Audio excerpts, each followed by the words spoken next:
কিছুই বলতে চাই না। 3 দিন প্রোগ্রাম হবে, তাই আমি আমার কথাকে অনেক সফট কর্নার থেকে বুঝাইবার চেষ্টা করেছি। চেষ্টা করার দায়িত্ব আমার, আর বুঝ গ্রহণ করার দায়িত্ব আপনার। যদি বুঝে থাকেন তাহলে আলেম উলামা যেখানে আপনারা আছেন, আলেম উলামা যেখানে, নবীর সুন্নত যেখানে, কোরআন সুন্নাহ যেখানে, কোরআন সুন্নাহ নাই যেখানে, জুলুম আছে যেখানে, ইনসাফ আছে যেখানে, আদালত আর ইনসাফের রাজ করতে সদা প্রস্তুত এক মর্দে মুজাহিদের হায়াত হোক, তোমরা নতুন প্রজন্মের যুবকদের হায়াত। আর ইবাদতের রাজ করতে এদেশের বয়োবৃদ্ধদের বাকি হায়াত হোক, নামাজ, জিকির, তিলাওয়াত ও সাদাকা খায়রাতের হায়াত।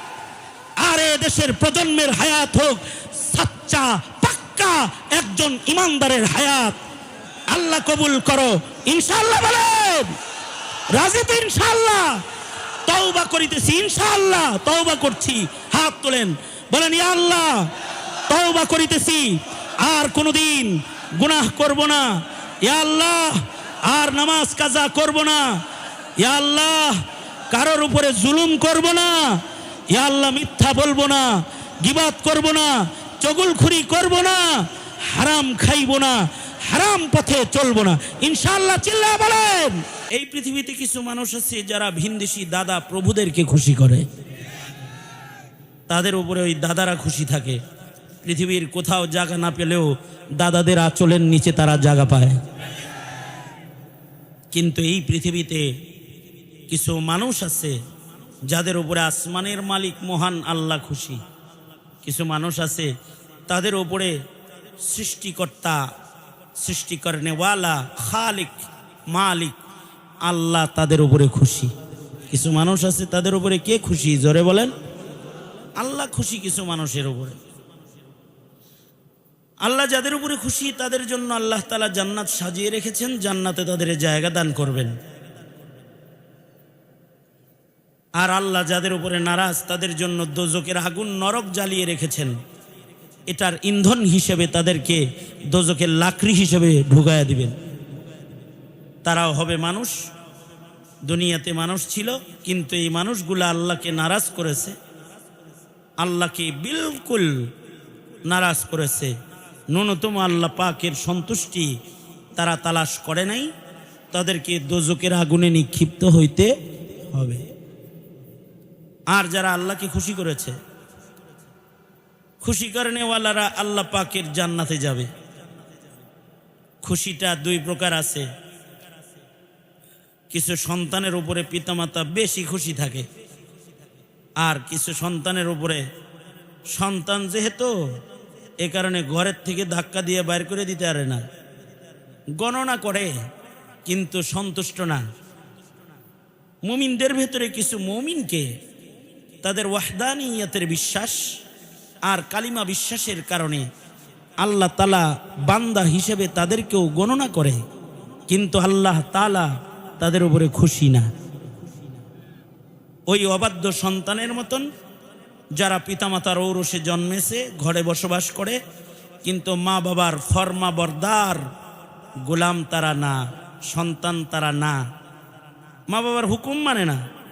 এ কারণে পিতামাতা তাদের উপরে সন্তান হিসেবে গণনা করলেও মা বাবা তাদের অসন্তুষ্টিকে কোনো না কোনোভাবে প্রকাশ করে।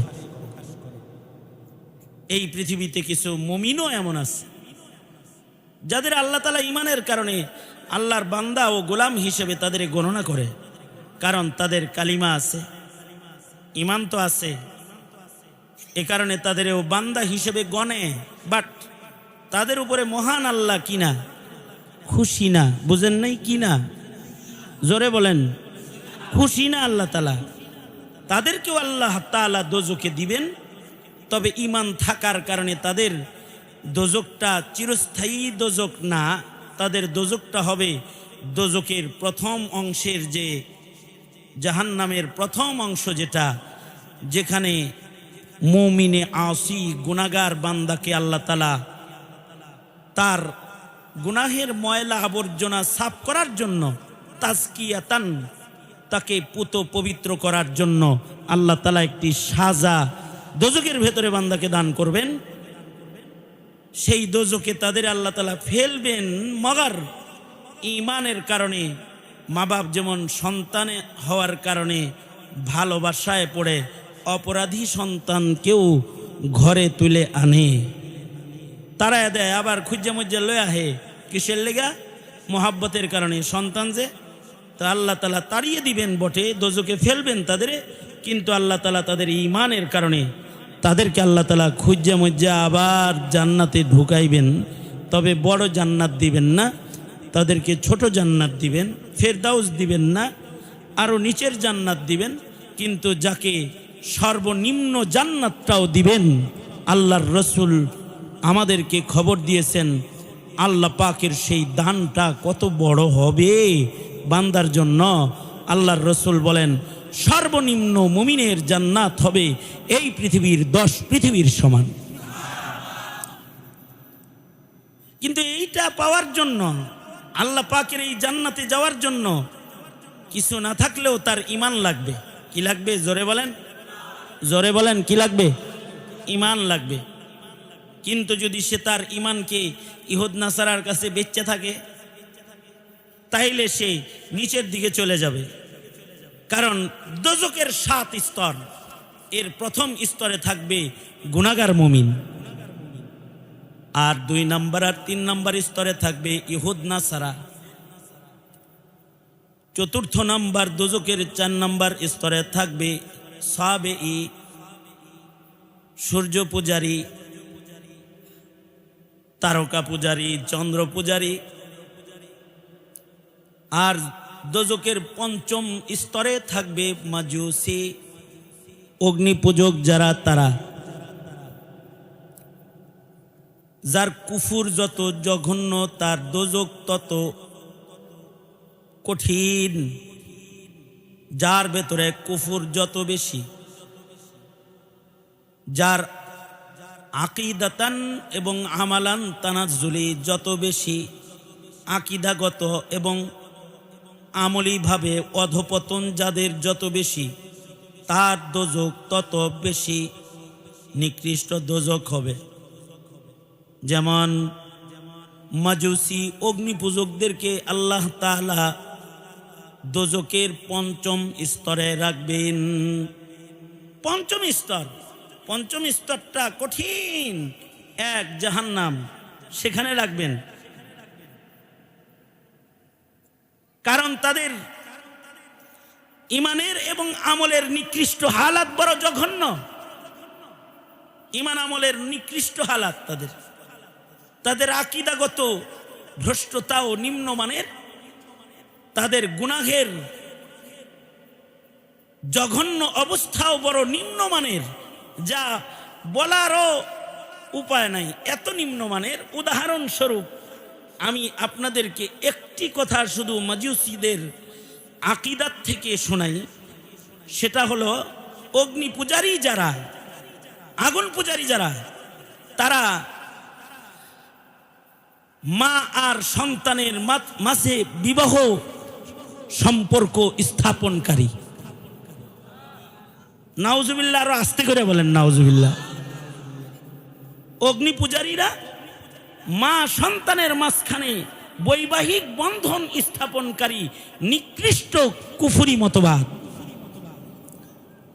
ওদের ধর্মে নিয়ম হইল, স্বামী স্ত্রী যদি বিয়ে হয়, স্বামী স্ত্রী বিয়ে হওয়ার পরে পয়লা সন্তান যদি মেয়ে হয়, তাহলে বিবাহটা টিকা যায়। আর যদি স্বামী স্ত্রীর বিবাহের পরে যদি প্রথম সন্তান ছেলে হয়, তাহলে তাদের এই আপনারা তো খুব ডিস্টার্ব করতেছেন, মুরব্বী মানুষ, আমার নাকের ডগায় বসে যদি এরকম করেন। দোনো হাত উপরে তোলেন, মোবাইল টুবি বাদ দে, সোজা করেন, আঙুল খুলে দেন, নাড়াচাড়া দেন, জবান খুলে আওয়াজ করে বলেন সুবহানাল্লাহ, আরো জোরে আওয়াজ করে বলেন আলহামদুলিল্লাহ। এই যে এই তুমি আর একটা ডিস্টার্ব, তোমার এখান থেকে বাইর করে দিব। জোরে আওয়াজ করে বলুন আল্লাহু আকবার। আরো জোরে করে বলুন আল্লাহু আকবার। হাত নামান, ডান হাত তোলেন তো দেখি, বাম হাতও তোলেন। বলছি বাম হাতও তুলেন। এক হাত নামাইছেন কে? তার মানে বুঝতে সমস্যা, বুঝতে সমস্যা আছে কোনো নাই। দুনো হাত নাড়াচাড়া দেন। আবার এটা আপনারা কিরকম শুনতেছেন তাই একটু চেক করলাম। জবান খুলে বলেন আলহামদুলিল্লাহ। হাত নামান, হাত নামান, আওয়াজ করে বলেন আলহামদুলিল্লাহ। এই যেমন আমার দিকে ছিলেন, কিছু কথা আমার দিকে এভাবে খেয়াল করে শুনলে অনেক দিন আপনাদের কথাগুলো স্মরণ থাকবে। কারণ বাংলাদেশে অগ্নি পূজারীদেরও আগমন ঘটেছে। শিখা, চিরন্তন শিখা অনির্বাণ বানিয়ে এদেশের মানুষকে অগ্নি পূজক বানানোর মেহনত একটি জালেম চক্র ইতিপূর্বের থেকেই করে আসছে। আগুন পূজারী যারা, তাদের আকীদা বড় জঘন্য। তাদের আকীদা হলো তাদের পয়লা সন্তান যদি ছেলে হয় তাইলে বিয়া ভাঙ্গা যায়, আর প্রথম সন্তান যদি মেয়ে হয় তাইলে তাদের বিবাহ অটুট রয়,